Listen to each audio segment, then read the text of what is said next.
कांग्रेस की जिला स्तरीय बैठक है। हमारे साथ मौजूद मेरे साथ प्रदेश में उपाध्यक्ष हैं और जोनल के प्रभारी हैं भाई कृष्ण राव जी।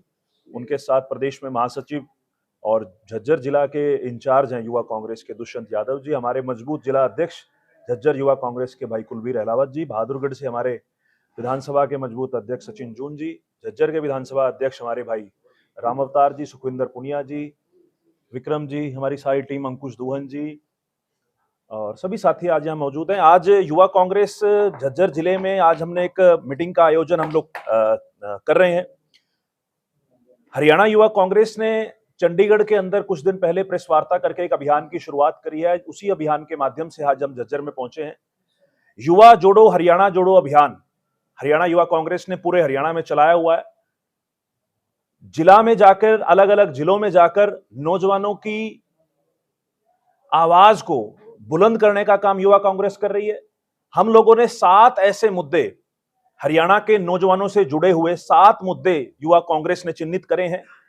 इन 7 मुद्दों पर हरियाणा के नौजवानों को जोड़ने के लक्ष्य से हम लोग जिला स्तरीय बैठकें कर रहे हैं, नौजवानों से मिल रहे हैं, नौजवानों के बीच में अपनी बात रख रहे हैं, जिसमें कि सबसे पहला मुद्दा सरकारी भर्तियों को लेकर रहेगा।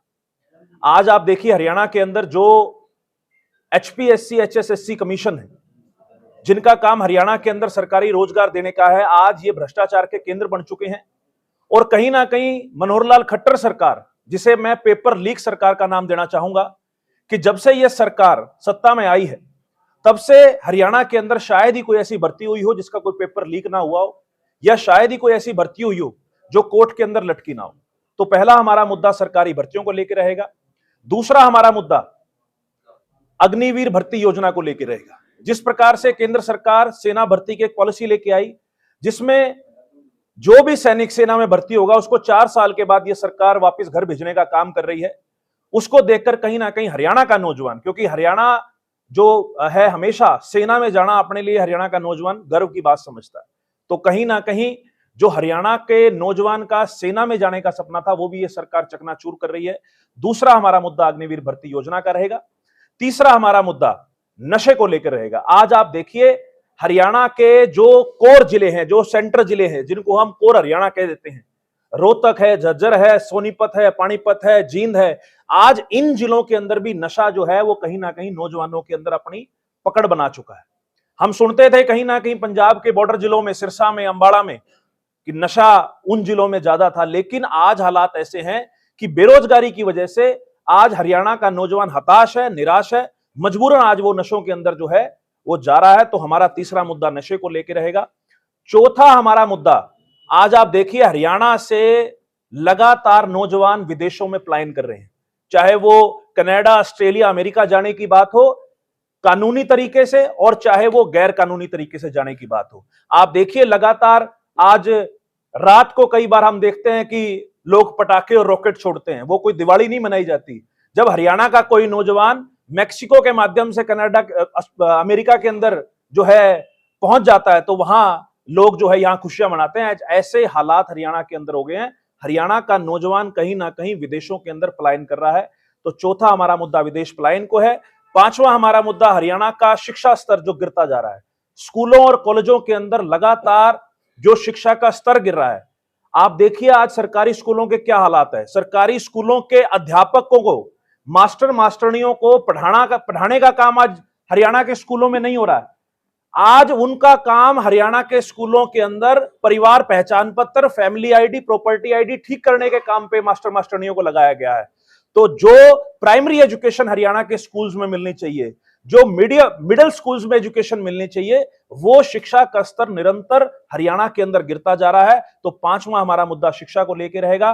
छठा हमारा मुद्दा खेलों को लेकर रहेगा। जिस प्रकार से आपने देखा कि अभी हाल ही में एशियन गेम्स में हरियाणा के कितने नौजवानों ने गोल्ड मेडल, सिल्वर मेडल, और इस प्रकार से पिछले भी कई गेम्स के अंदर हरियाणा के नौजवान हमेशा खेलों के अंदर जो है अपना लोहा मनवाते रहे हैं। लेकिन हरियाणा के जो नौजवान जो पूरे देश में हरियाणा का नाम रोशन करते हैं, पूरे विश्व पटल पर देश का नाम रोशन करते हैं, उनके लिए सरकार के पास कोई ऐसी पॉलिसी नहीं है। जो कांग्रेस राज में, भूपेंद्र सिंह हुड्डा जी के राज में 2014 से पहले पदक लाओ पद पाओ की नीति जो सरकार लेके आई थी, उस नीति को भी सरकार ने खत्म कर दिया। तो कहीं ना कहीं खेलों के अंदर भी जो है नौजवानों को अपना भविष्य सुरक्षित नहीं लग रहा। तो छठा हमारा मुद्दा खेलों को लेकर रहेगा। और सातवां हमारा मुद्दा प्रदेश के अंदर जो ओवरऑल बेरोजगारी है। सरकारी रोजगार की तो हमने बात करी कि किस प्रकार से सरकारी रोजगार भ्रष्टाचार और पेपर लीक की भेंट चढ़ रहा है, लेकिन कहीं ना कहीं सरकार प्राइवेट निवेश लाने में भी इस प्रदेश के अंदर विफल रही है। जिस प्रकार से आपने कल भी देखा, कल शाम को हाईकोर्ट का एक फैसला आया। हाईकोर्ट ने यह कहा कि जो 75% का बिल यह सरकार लेकर आई थी, उस बिल को असंवैधानिक करार देकर सरकार ने खारिज कर दिया। मैं सवाल पूछना चाहता हूं मनोहर लाल खट्टर जी से और दुष्यंत चौटाला जी से। 2019 में आपकी सरकार बनी, आपने मिनिमम कॉमन प्रोग्राम एक जारी किया। मैं कॉमन मिनिमम प्रोग्राम के जो 3-4 मुख्य पॉइंट थे, मैं उनके ऊपर मनोहर लाल खट्टर जी से सवाल पूछना चाहता हूं। आप जवाब दीजिए कि 75% का जो झुंझुना आपने बजाकर 3 साल नौजवानों को बरगलाने का, बहकाने का काम किया, आप जवाब दीजिए कि उसके ऊपर आपका क्या स्टैंड है। सरकार ने ना तो कोर्ट में ढंग से पैरवी करी और ना ही इस कानून को बनाने के अंदर सरकार ने लीगल तरीके से उसमें काम किया, जिसका नतीजा यह रहा कि जो 30,000 से कम के रोजगार में भी 75% आरक्षण हरियाणा के नौजवानों को प्राइवेट कंपनियों में मिलना था, आज वो सपना भी हरियाणा के नौजवानों का चकनाचूर हो चुका है। सरकारी रोजगार में भ्रष्टाचार और प्राइवेट रोजगार में भी अंधकार, ये मनोहर लाल खट्टर सरकार की कारगुजारी है। तो हरियाणा युवा कांग्रेस ने यह फैसला लिया है कि इन 7 मुद्दों पर हम हरियाणा के अलग अलग जिलों में जाएंगे, हरियाणा के नौजवानों से बातचीत करेंगे, उनके बीच में चर्चा करेंगे, और जो इन मुद्दों पर अलग अलग तरीके से आवाज पूरे प्रदेश में उठ रही थी, शायद खट्टर सरकार को आवाज सुनाई नहीं दे रही। इसलिए हम लोगों ने यह फैसला किया है कि इन 7 मुद्दों पर हरियाणा के नौजवानों की आवाज को लामबंद तरीके से प्रदेश सरकार के समक्ष उठाने के लक्ष्य से हम काम करेंगे। आज हमारी पदाधिकारी और हमारी टीम के साथियों के साथ यहां बैठक है। इसके ऊपर पूरे प्रदेश के अंदर बड़े आक्रोश आयोजन, बड़ी मोटरसाइकिल रैलियां, बड़े पैदल मार्च हर जिले में निकाले जाएंगे। हमारा जो इस कैंपेन का पहला फेज है, उसके माध्यम से आज हम झज्जर जिले के अंदर जिला कार्यकारिणी बैठक में यहां पहुंचे। कोई सवाल? मैं पूछना चाहूंगा, जिस प्रकार से लगातार आप लोगों की जिला स्तर पर बैठकें हो रही है, इन बैठकों के अंदर आप जनता के लिए काम कर रहे हैं। कोई भी पार्टी है जनता के लिए मैनिफेस्टो तैयार करती है, जनता क्यों शामिल नहीं है, आम आदमी क्यों शामिल नहीं है आपकी इन बैठकों के अंदर? उनसे क्यों नहीं राय ली जा रही? ये जनता ही है। आप देखिए, अपने कैमरे पीछे घुमा के देखिए, ये नौजवान साथी जो पहुंचे हैं, ये कहीं ना कहीं इस सरकार से हताश है। कई ऐसे साथी हैं जिनके पास रोजगार नहीं है, पढ़े लिखे नौजवान है, ऐसी बात नहीं है। यहां आप साथियों को देखिए, बीकॉम, एमकॉम, एमए करे हुए नौजवान है। लेकिन आज हरियाणा के अंदर जिस प्रकार से मैंने बताया कि 2019 में यह सरकार एक सीईटी नाम का झुंझुना लेके आई। सरकार ने कहा कि ग्रुप सी और ग्रुप डी की भर्तियां हम सीईटी के माध्यम से करेंगे। मैं सवाल पूछता हूं आपके कैमरे के माध्यम से, प्रदेश के मुख्यमंत्री एक आदमी बता दें पूरे हरियाणा में से, एक नौजवान जिसको सीईटी के माध्यम से हरियाणा के अंदर रोजगार मिला हो। अभी आपने देखा डेंटल सर्जन की भर्ती, किस प्रकार से उसके अंदर भ्रष्टाचार का मामला आया और उसके बाद वो भर्ती कैंसिल करनी पड़ी। किस प्रकार से ये 75% का जो सरकार ढिंढोरा पीट रही थी, दुष्यंत चौटाला को मैं कहूंगा, जो दुष्यंत चौटाला ये ढिंढोरा पीट रहे थे कि हम हरियाणा के नौजवानों को उनका हक दिलवाते रहेंगे, आज उनका जो वादा था वो केवल कागज पर रह गया है। सरकार ने अदालत ने असंवैधानिक करार देकर उसके खारिज कर दिया है। हमारा ये लक्ष्य है, हमारी ये सोच है कि नौजवानों से जुड़े मुद्दे को लोगों के समक्ष लाया जाए। और अभी हमारा ये लगभग 8 से 10 दिन के अंदर हमारा ये पहला फेज पूरा हरियाणा का खत्म हो जाएगा, क्योंकि हमारा आज झज्जर के अंदर बैठक है, 2-3 जिले हमारे और पेंडिंग है। उसके बाद पूरे हरियाणा के अंदर बड़े आक्रोश आयोजन इन 7 मुद्दों पर युवा जोड़ो हरियाणा जोड़ो अभियान के माध्यम से हम लोगों के बीच में लेके जाएंगे। युवाओं के लिए सबसे बड़ा जो आज का मुद्दा है वो नशे के लिए आपकी सरकार। देखिए, मनोहर लाल खट्टर जी ने यमुनानगर के अंदर और मेरा अंदाजा है कि करनाल के अंदर नशों के लिए एक साइकिल रैली चलाई, उन्होंने रैली का आयोजन किया। मैं प्रदेश के मुख्यमंत्री से पूछना चाहूंगा, प्रदेश के मुख्यमंत्री को ऐसा लगता है कि साइकिल चलाने से, 2 दिन साइकिल रैली करने से क्या प्रदेश के अंदर नशा खत्म हो जाएगा? अरे प्रदेश के मुख्यमंत्री का काम तो डंडे चलाने का है, साइकिल चलाने का काम तो एनजीओस का होता है। आज प्रदेश के मुख्यमंत्री के पास क्या इतनी ताकत नहीं है कि वो कुछ गिने चुने जो नशा के तस्कर हैं उनको पकड़कर अंदर कर सके? यह लॉ एंड ऑर्डर का काम है। कांग्रेस राज में लोग इस बात के साक्षी हैं कि जब चौटाला साहब की सरकार गई, भूपेंद्र सिंह हुड्डा जी जब मुख्यमंत्री बने, तो लॉ एंड ऑर्डर के क्या हालात हरियाणा के अंदर थे उसको सुधारने का काम सख्ताई से भूपेंद्र सिंह हुड्डा जी ने करा। तो मेरा यह मानना है कि सरकार में बैठे लोग, पुलिस प्रशासन का काम है डंडा चलाने का। जो लोग हमारी नस्लों को खराब करने का काम कर रहे हैं उनके खिलाफ कार्रवाई करने का। ये जो दिखावटी काम मनोहर लाल खट्टर जी पूरे हरियाणा के अंदर कर रहे हैं, उससे ना नशा खत्म होगा और ना ही हमारी नस्ल बचेगी। सर, जिस तरह से यूथ है वो अहम भूमिका निभाती है हर चुनाव में, लेकिन जब चुनाव आते हैं यूथ की जगह कहीं युवराजों को टिकट दे दी जाती है। चाहे बात महम सिंह की हो, बलराम गांधी को आगे ले आए। अगर देरी से भी चर्चाएं चल रही हैं कि कहीं ना कहीं डॉक्टर वीर कात्यायन की पुत्रवधू आ सकती है, यूथ कहाँ जाएगा? अगर इस तरह से कांग्रेस परिवारवाद को आगे लेके आएगी तो यूथ में आप लंबे समय तक कार्य करते हैं, जब टिकट का टाइम आता है, काम का टाइम आता है, तो देखिए, पहले तो मैं आपकी बात का सम्मान करता हूं कि आपने हमारी भावनाओं को भी जो है मीडिया के माध्यम से रखा। ये जितने भी नौजवान साथी हैं, सबकी आकांक्षाएं हैं। हर व्यक्ति राजनीति में आगे बढ़ना चाहता है। अगर मैं 2019 के चुनाव की बात करूं तो मैं आपके सामने 2 विधायकों का जिक्र करूंगा, 2 क्या मैं 3 विधायकों का जिक्र करूंगा। चाहे वो शीशपाल केरवाड़ा काड़ावाड़ी से बात हो, यूथ कांग्रेस का प्रोडक्ट है, चाहे वो चिरंजीव राव की बात हो जो यूथ कांग्रेस के अध्यक्ष रहे हैं, और चाहे वो अमित सिंह की बात हो जो डबवाड़ी से विधायक हैं, वो भी यूथ कांग्रेस के रहे हैं, और एक हमारे साथी विनीत कंबोज जिनको भी यूथ कांग्रेस ने टिकट दी थी। युवा कांग्रेस को तवज्जो देने का काम पार्टी ने राजस्थान और मध्य प्रदेश के अंदर, आप चुनाव की टिकटें उठा के देखिए, उसमें पार्टी ने पूरा तवज्जो युवा कांग्रेस के और नौजवान साथियों को दिया है। और हमें उम्मीद है कि हरियाणा के अंदर भी इस बार, क्योंकि हालात हरियाणा के अंदर ऐसे हैं, इस बार हरियाणा के अंदर आप ये मान के चलिए कि 100% भाजपा जा रही है और कांग्रेस आ रही है।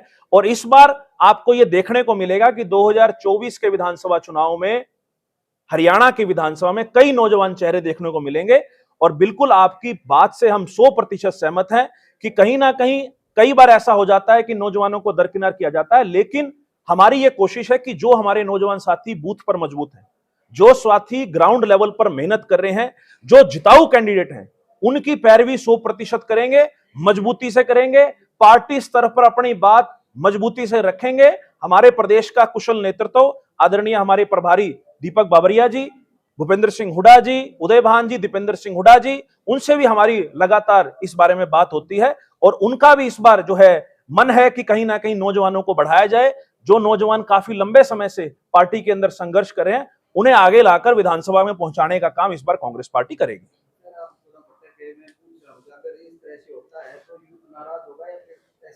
ऐसा होगा ही नहीं। आपका तो जो क्वेश्चन है मैं उससे वो नहीं हूं।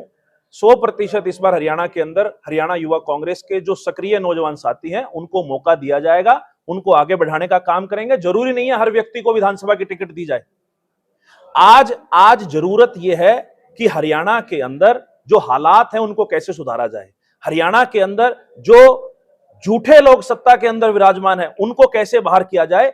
लेकिन हमारे जो विधानसभा स्तर के साथी हैं उनको विधानसभा की टिकट भी दी जाएगी। कई साथी ऐसे हैं जो निगम के अंदर मेयर की चुनाव की तैयारी कर रहे हैं, कई साथी ऐसे हैं जो पार्षद की तैयारी कर रहे हैं, और अभी हमारा संगठन निर्माण भी हो रहा है। तो संगठन के अंदर भी पुराने साथी जो युवा कांग्रेस के काफी लंबे समय से जो इनके पास कोई जिम्मेवारी नहीं है, उन साथियों को भी जगह दी जाएगी। लेकिन पूर्णतः मुझे विश्वास है कि कांग्रेस पार्टी और कुशल नेतृत्व हमारा 100% इस बार नौजवानों को जगह देगी। जिस प्रकार से 75% नौकरियों के अंदर युवाओं को लगाने की बात है, हरियाणा में 75% हरियाणा के ही हो। इसी तरीके से युवाओं के लिए क्या आने वाले समय में क्या 30% तक होना चाहिए विधानसभा टिकट के लिए? देखिए, परसेंटेज का मैं आपके सामने, क्या पता 30 से भी ज्यादा हो। आपने तो 30 की बात करी, क्या पता 40 भी हो। बात परसेंटेज की नहीं है, बात यह है कि जो काबिल नौजवान है, जो नौजवान ग्राउंड लेवल पर मेहनत कर रहे हैं, जो बूथ के ऊपर मजबूत है, उन नौजवानों को जरूर हम भी पैरवी करेंगे। और पार्टी का नेतृत्व भी चाहता है कि नए नौजवान लड़के विधानसभा में आए, क्योंकि गौरतलब है कि आज हरियाणा और देश की पॉपुलेशन का अगर मैं हिस्सा देखूं तो काफी एक मेजर हिस्सा जो है वो नौजवानों का है, और नौजवान चाहता है कि विधानसभा या लोकसभा के अंदर उसकी बात रखने वाला कोई नौजवान साथी हो जो उसकी भावनाओं की कदर करे, जो उसकी भावनाओं को समझे। आने वाले चुनाव के लिए हर पार्टी अपनी तैयारी कर रही है। बीजेपी है अपनी पार्टी की दावेदारी पेश करेगी, कांग्रेस अपनी पेश करेगी, आम आदमी पार्टी है, सभी पार्टियां अपनी अपनी दावेदारी पेश करती हैं, अपने मुद्दे उठाती हैं, मैनिफेस्टो तैयार कर, बिजली की बात हो चाहे वो पानी की बात हो, किसी भी मुद्दे पर चर्चा लोगों के बीच जाती है। क्या आने वाले चुनाव के लिए आम जनता से राय ली जाती है कि आप लोगों को क्या चाहिए? आप वोट मांगने जाते हैं, हर पार्टी वोट मांगने लोगों के बीच जाती है, लेकिन जब जैसे ही चुनाव जीत जाती है कोई भी पार्टी जनता की बात क्यों नहीं करती? ये क्यों नहीं कहती कि जनता की सरकार बनेगी? ये क्यों कहती है कि कांग्रेस की सरकार बनेगी, बीजेपी की सरकार बनेगी, इनेलो की सरकार बनेगी? देखिए, ये सवाल जो आप पूछ रहे हैं, मुझे लगता है कि आज के राजनीतिक हालात जो हैं हरियाणा के अंदर, उस परिप्रेक्ष्य में आप ये सवाल पूछ रहे हैं। और बिल्कुल 2019 में जो सरकार लोगों की बात करके, आम जनता की बात करके आई थी, आज उसके टोटली विपरीत दिशा में काम हो रहा है। आज हरियाणा का कौन सा ऐसा वर्ग है जिसको इस सरकार ने सड़कों पर लाकर डंडे फेरने का काम ना किया हो? सिर्फ लोगों को निराश करने का काम नहीं किया, लोगों की बेइज्जती करने का काम किया। आप देखिए, कर्मचारी थे तो पंचकुला बुलाकर डंडे फेरे, आप देखिए सरपंच थे तो पंचकुला बुलाकर डंडे फेरे, आप देखिए कि आंगनबाड़ी वर्करों का क्या हाल किया, आप देखिए हरियाणा के नौजवान जब रोजगार की मांग करते हैं, जब सीईटी के मुद्दे पर प्रदर्शन करते हैं तो उन पर मुकदमे दर्ज किए जाते हैं।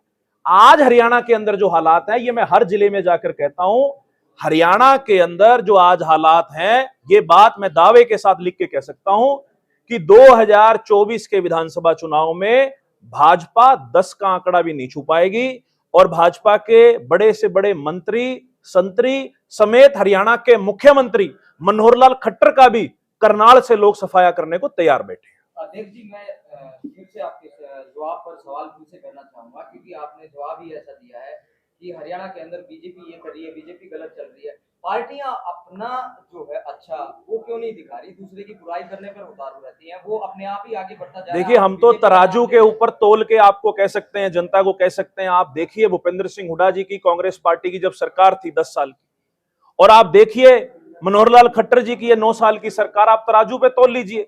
जिन मुद्दों की मैंने आपके बीच में बात करी, उन मुद्दों के ऊपर भी आप तराजू पे तोल लीजिए कि किस पार्टी ने लोगों के, जनता के, युवाओं के हित में फैसले किए, और किस पार्टी ने या जो सत्ता में सरकार बैठी है, इन्होंने जो युवाओं के खिलाफ काम किए, उसके आधार पर फैसला होना चाहिए। और बिल्कुल राजनीति के अंदर सत्ता जो है वो स्थापित करने का एकमात्र काम है कि केवल और केवल काम के आधार पर ही फैसला होना चाहिए। इसलिए हम लोगों के बीच में इन 7 मुद्दों को लेकर जाएंगे कि ये 7 मुद्दे हरियाणा के नौजवानों से जुड़े हैं, और इन 7 मुद्दों पर कहीं ना कहीं हरियाणा की सरकार और केंद्र सरकार विफल रही है, और हम भी ये चाहते हैं कि हरियाणा की जनता, हरियाणा के लोग काम के आधार पर ही अगला फैसला दें।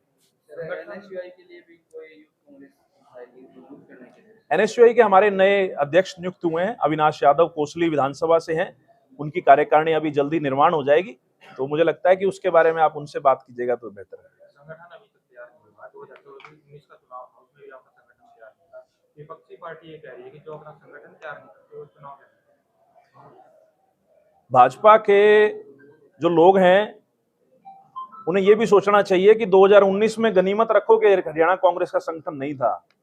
जो हम लोग 31 सीटें कांग्रेस की हमारी आई है 2019 के चुनाव में, युवा कांग्रेस का बड़ा मजबूत संगठन है। ये सारे मजबूत साथी आपके समक्ष बैठे, और जिस प्रकार से कांग्रेस पार्टी का नेतृत्व जद्दोजहद में लगा हुआ है, जिस प्रकार से अभी पीछे पीसीसी डेलीगेट्स की लिस्ट आई, एआईसीसी डेलीगेट्स की लिस्ट आई, एआईसीसी के कोऑर्डिनेटर्स लगाए गए जो लगातार जिलों में जाकर कांग्रेस के जो लोग हैं, पुराने लोग, उनसे बातचीत कर कर संगठन निर्माण के लिए लगातार जद्दोजहद कर रहे हैं। तो मुझे लगता है कि इस बार 100% कांग्रेस पार्टी संगठन के साथ ही चुनाव के अंदर जाएगी, और लोग इस बार मन बनाए बैठे। इस बार के चुनाव का कोई राजनीतिक दल इंतजार नहीं कर रहा, ना तो कांग्रेस इस बार चुनाव का इंतजार कर रही है और ना भाजपा इस बार चुनाव का इंतजार कर रही है। इस बार तो लोग 2024 के चुनाव का इंतजार कर रहे हैं।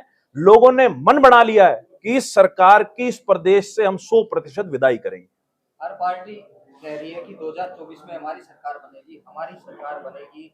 जनता किस पर विश्वास करे, क्योंकि वोट मांगने जाते हैं तब पैरों की तरफ भी हाथ जाता है उन नेताओं का, लेकिन जब जीत जाते हैं तो उसी जनता को अपने पैरों में गिराने का काम करते हैं। देखिए, बिल्कुल अगर इस प्रकार के कोई नेता सत्ता में काबिज हो जाते हैं तो लोग उनको अगली बार कभी उनको सत्ता का मुंह नहीं देखने देते। तो 100% इस प्रकार के लोगों को जनता जवाब भी देगी और मुझे लगता है कि 2024 के चुनाव में अच्छे लोग चुन के आएंगे, एक अच्छी विधानसभा के अंदर जो है पैरवी होगी और हरियाणा के अंदर जो सरकार विफल रही है, ये सरकार जो 10 साल से जिसका कार्यकाल चल रहा है, पहले भाजपा थी, दूसरी भाजपा जजपा का जो सेशन रहा है, तो मुझे लगता है कि इस बार जो लोगों ने इस सरकार की विदाई का मन बना रखा है, तो 100% इस बार एक अच्छी सरकार चुन के आएगी। और लोग जिन्होंने पिछली बार धोखा खाया था, जो एक लोग भाजपा के खिलाफ वोट मांगकर बाद में भाजपा की झोली में बैठने का काम जिन लोगों ने किया, लोग इस बार सचेत हैं। लोग इस बार मन बनाए बैठे हैं कि इस प्रकार के जो धोखेबाज लोग हैं उन्हें किसी भी प्रकार से सत्ता के अंदर बैठाया ना जाए। क्या मानते हैं कितनी सीटें आती हैं? मैंने बताया भाजपा का 10 का आंकड़ा भी नहीं छुएगी। 2 डिजिट के अंदर भारतीय जनता पार्टी 2024 के चुनाव में नहीं पहुंच पाएगी।